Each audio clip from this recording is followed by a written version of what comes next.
Ketiga, adanya kemampuan untuk menggunakan berbagai bentuk kekuasaan yang berbeda-beda untuk mempengaruhi tingkah laku pengikutnya dengan berbagai cara. Dan saya lanjutkan lagi dengan karakteristik kepemimpinan dalam perspektif manajemen berbasis sekolah. Hal ini karena pemimpin dan kepemimpinan senantiasa diperlukan dalam setiap sendi kehidupan manusia, khususnya yang menyangkut hubungan kerjasama antara sesama manusia untuk mencapai tujuan bersama. Hubungan kerjasama tersebut di zaman modern ini biasanya berbentuk lembaga atau organisasi, baik yang berstatus organisasi formal maupun non-formal. Pemimpin memiliki peran dan fungsi yang penting dalam sebuah organisasi, sehingga muncul pendapat yang mengatakan bahwa maju mundur dan sukses tidaknya sebuah organisasi itu sangat bergantung pada kemampuan pemimpinnya. Pendapat tersebut nampaknya cukup beralasan terlebih jika ditengok kembali sejarah perjuangan Rasulullah SAW dalam menyebarkan dan mengembangkan ajaran agama Islam. Sebagai seorang pemimpin, beliau memiliki kemampuan pemimpin yang luar biasa. Beliau adalah tipe pemimpin yang memiliki karakteristik yang dijadikan teladan bagi umat Islam, terutama di zamannya mengalami krisis kepemimpinan seperti sekarang ini.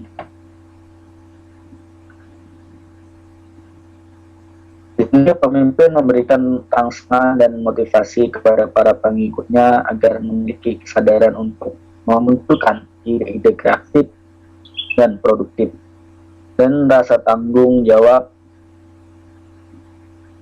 Kepala sekolah perlu membuka kesempatan kepada guru untuk mengembangkan potensi yang dimiliki dengan cara memberikan keleluasaan kepada mereka untuk mengembangkan kurikulum dan metode belajar mengajar.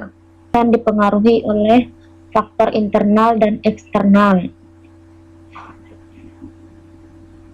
Faktor internal organisasi seperti ketersediaan dana, SDM, kelengkapan peralatan, teknologi, dan sebagainya.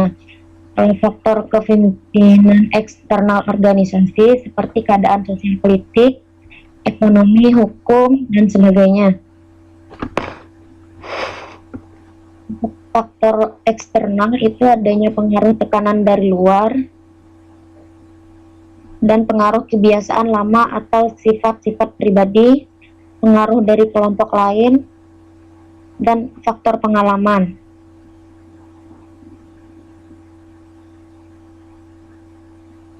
Ya.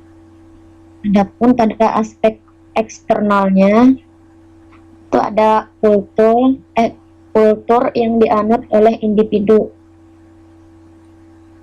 dan orang lain, dan please recharge in time.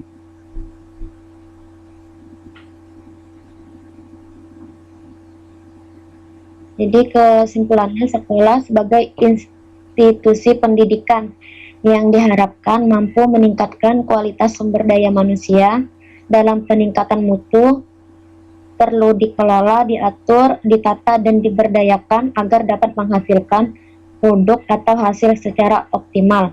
Secara internal, sekolah diperangkap dengan kurikulum, sarana, dan prasarana.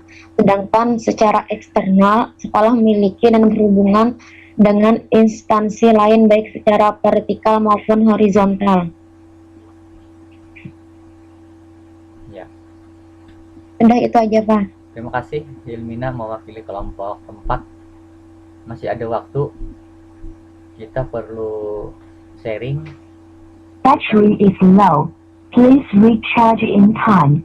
Kita hargai yang ingin menyampaikan pendapatnya. Masih ada waktu, silahkan sampaikan nama dan pertanyaan untuk kelompok 3 atau kelompok 4. Jadi ditujukan kepada kelompok 3 atau kelompok 4 itu adalah kepemimpinan yang khusus berhubungan dengan pihak di sekolah. Artinya orang-orang yang terkait di dalam lingkungan sekolah itu saja yang menjadi objek interaksi si pemimpin, si kepala sekolah.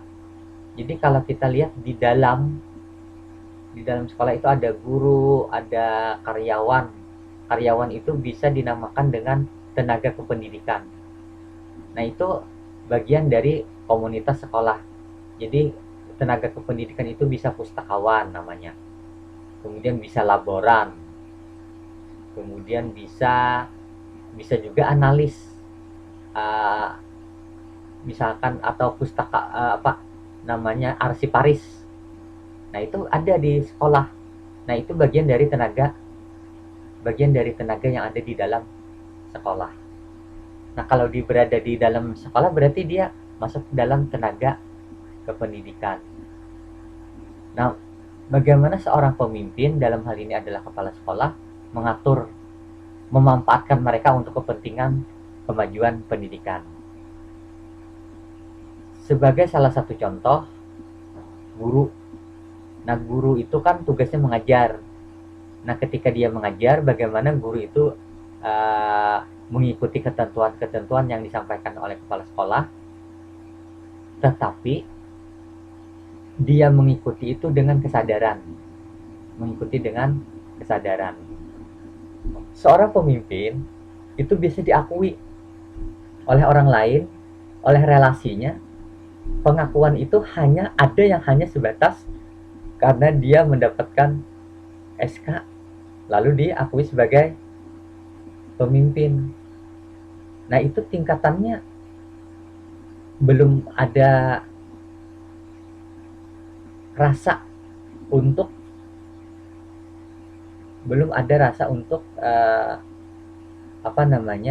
motivasi, belum ada motivasi yang kuat untuk sama-sama berusaha memajukan sekolah, karena keterkaitannya dia mengikuti karena memang hanya si pemimpin mendapat SK.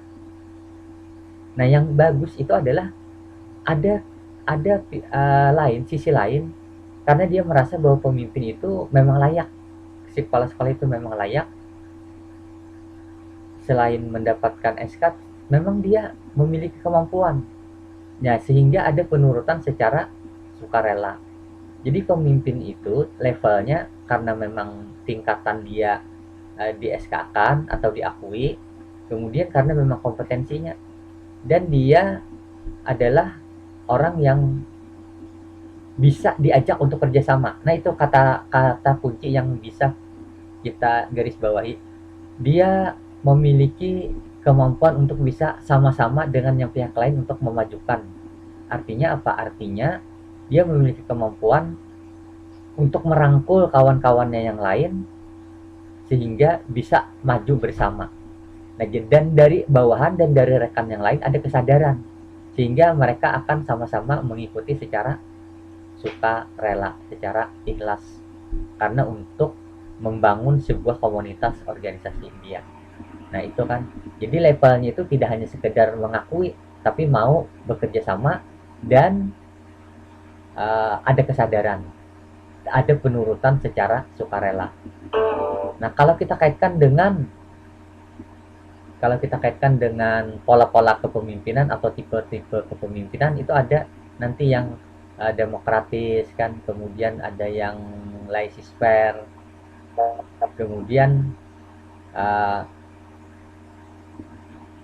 ada yang karismatik.